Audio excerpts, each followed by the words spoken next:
মুহূর্তে ঘুমোচ্ছিলেন তখন আমাদের সেনারা আমাদের প্রত্যেকের মধ্যে জ্বলতে থাকা বদলা, সেই বদলা নিয়েছে রাত ঠিক 1:40 থেকে 2:20। কি দিন এলো, আমরা বাইরেই বেরোতে পারবো না, ভয়েতে আমরা বাইরে বেরোতে পারবো না। সত্যি বাঁচা খুব কঠিন। যেমন মানুষের ভয় তেমন জিনিসপত্রের দাম। অসহায় মানুষ খাবে কি, যাবে কোথায়? তার উপরে এই যুদ্ধ, কোথায় যায় মানুষ? রাত তখন 1:40, আমরা তো ঘুমিয়ে কাতর। আর আমাদের সেনারা কিভাবে যুদ্ধ করছে, কিভাবে লড়াই করছে, শুধু যাতে ভারতের মানুষগুলো ভালো থাকে বলে। হিংসার জন্য আজকের এই গোলাগুলি যুদ্ধ আরম্ভ হয়ে গেছে। কিভাবে বাঁচবো সবাই, কিভাবে বাঁচাবো সবাইকে?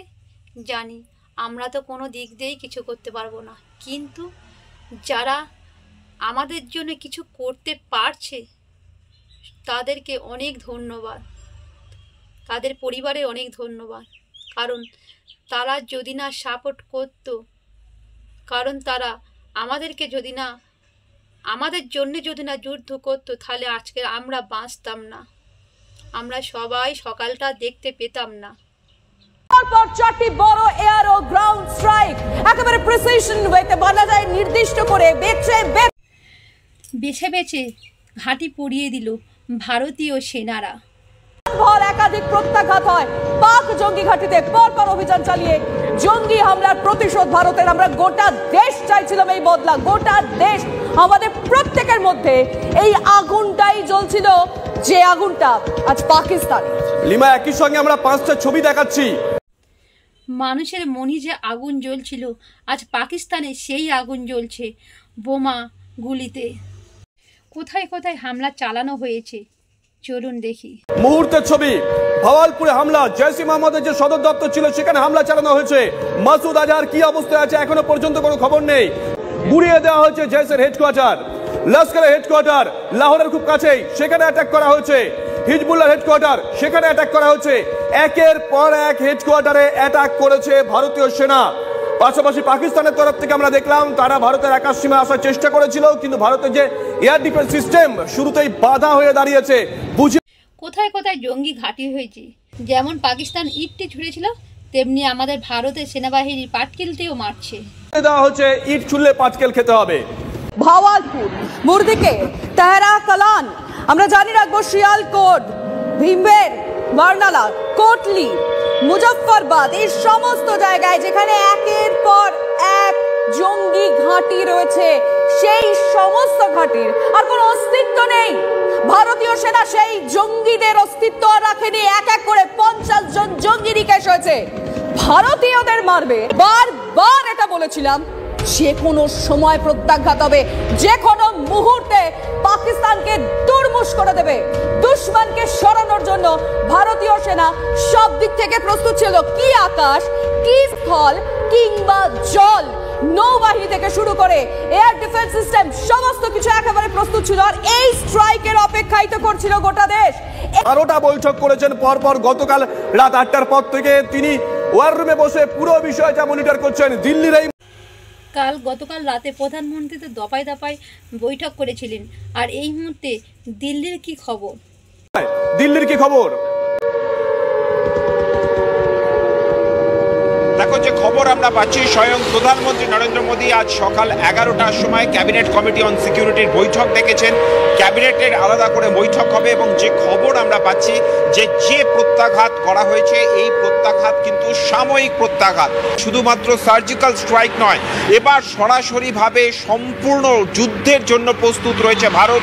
যদি আমরা একবার শিলিগুড়ির দিকে নজর রাখি, প্রসেনজিৎ আমাদের সঙ্গে রয়েছেন, আমাদের সহকর্মী। প্রসেনজিৎ, হাসিমারা প্রস্তুত কতটা রয়েছে? বাগডোগরা প্রস্তুত রয়েছে, ইন্ডিয়ান এয়ারফোর্সের পাশাপাশি ইন্ডিয়ান আর্মি তারাও কিন্তু প্রস্তুত রয়েছে। একেবারে বলা ভালো ফুল ওয়ার মোডে রয়েছে।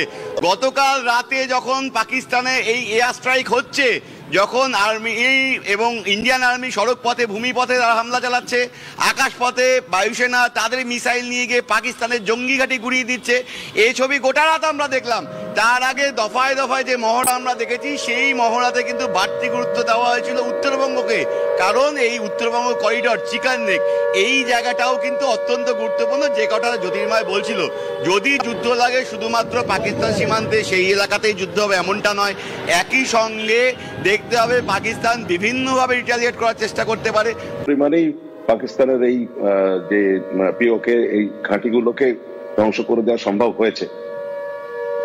একটা বিষয় আমরা খেয়াল করলাম, পরোক্ষ সাপোর্ট অন্তত পরোক্ষ সাপোর্ট আমার মনে হয়েছে 24টি মিসাইল পরপর আছড়ে পড়েছে জঙ্গি ঘাঁটিতে। অর্থাৎ স্যার বুঝুন, গ্রুপ ক্যাপ্টেন আর কে দাস স্যার, এই হচ্ছে ভারতের শক্তি। একদিকে কূটনীতি। আচ্ছা, আমি আর কে দাসের সঙ্গে যোগাযোগ বিচ্ছিন্ন, আমি অরিন্দম স্যারের কাছে যাচ্ছি। তার আগে আমি আরো একবার জানিয়ে রাখি, ব্রেকিং নিউজ এলো পরপর দুটো। 24টা মিসাইল পরপর আছড়ে পড়ে জঙ্গি ঘাঁটিতে। মিসাইল হামলা চালায় ভারতীয় বায়ুসেনা, ড্রোন হামলা চালায় ভারতীয় বায়ুসেনা, নিখুঁত লক্ষ্যে পরপর আঘাত। আর সন্ত্রাসবাদীদের কোনো রেয়াত নয়, পোস্ট করেছেন বিদেশমন্ত্রী এস জয়শঙ্কর। যেমনটা বলছিলাম অরিন্দম স্যার, বিশ্বের কোনো দেশ তারা বলছে কোনো কন্ট্রোল রাখা উচিত। বিশ্বযুদ্ধ শুরু হয়ে গেছে, বাঁচতে পারবো কি, কিভাবে বাঁচবো? আর জিনিসপত্রের দামও আগুন ছোঁয়া দাম হবে। কিভাবে খাবে সাধারণ মানুষ, কি খাবে? কোনোভাবে কন্ট্রোলের বাইরে যাওয়া উচিত না, কয়েকজন এরকম কথা বলছে, কিন্তু কেউ বলছে না যে ভারত কেন আক্রমণ করলো। কারণ সাহস নেই। ভারত মহাশক্তিধর আর পাকিস্তান সন্ত্রাসবাদী রাষ্ট্র, আর গোটা বিশ্ব ভারতের পাশে। এই হচ্ছে কূটনীতি। ঠিক, ভারত হচ্ছে মহাশক্তিমান, আর ভারত মায়ের সন্তানগুলো তার থেকে আরও বেশি শক্তিমান। সত্যি ভারত মায়ের সন্তান, জয় হিন্দ। ওনারা না থাকলে আজকের আমরা নিরাপদে ঘুমোতে পারতাম না। আমাদের বীর সেনারা, ভারত মায়ের সন্তানদের জন্য আমরা নিরাপদে আছি। এই ছবিগুলো দেখুক, সন্ত্রাসবাদীরা দেখুক, হায় হায় করুক, আর ভারত আজ উদযাপন করবে। বাংলাদেশের ভালো যারা ভারতের বন্ধু তারা উদযাপন করবে, আবার বাংলাদেশে কিছু সন্ত্রাসবাদী সমর্থক আছে তারা হায় হায় করবে। ছবিগুলো আরো একবার, ভারতের ভয়ঙ্কর প্রচন্ড আক্রমণ সন্ত্রাসবাদীদের ওপর প্রত্যাঘাত করেছে ভারত। এবং কতটা রাগিয়েছে ভারতকে, তাই এইরকম পাগলের মতন যুদ্ধ করছে, পাগলের মতন গুলি চড়তে কতটাই রাগিয়েছে না বেশি।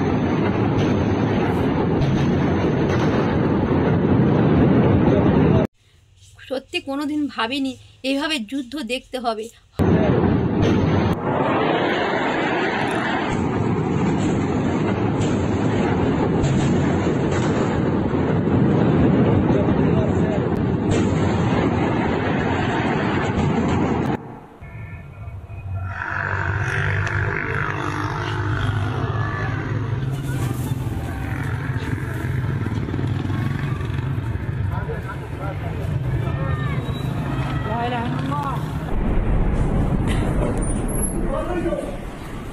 কাশ্মীরে পাকিস্তানের দুটি বিমানকে গুলি করে নামানো হয়েছে।